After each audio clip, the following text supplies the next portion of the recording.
So, mag-unbox tayo nitong aking in-order na shredder. So, ito siya.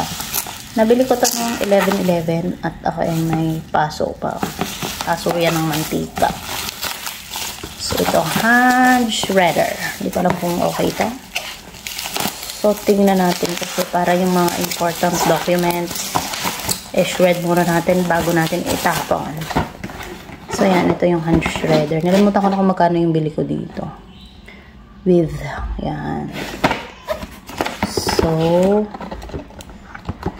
for destroy office file and family document. Kasi, yan, para,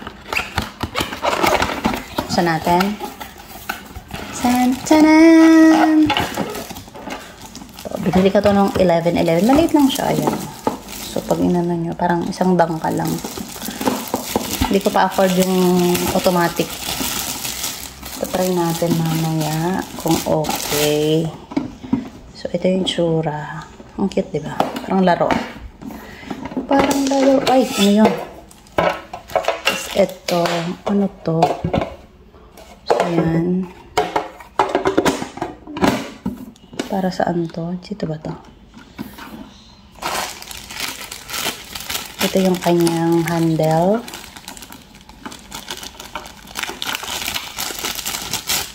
Subukan natin siyang gamitin. So, tapos ilagay lang natin siya dito. Yun. So, umiikot naman siya. Oh my gosh. Kunyari. Yan. So, maliit lang siya. So, wait. Try natin. Natin yung dalawa, yung resibong i-shred.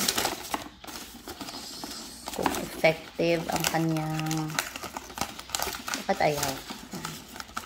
And wait lang. Nahirapan ako. Ang aking holder ay medyo magulo. Ayun o. Kailangan na ayusin ng ano kasi.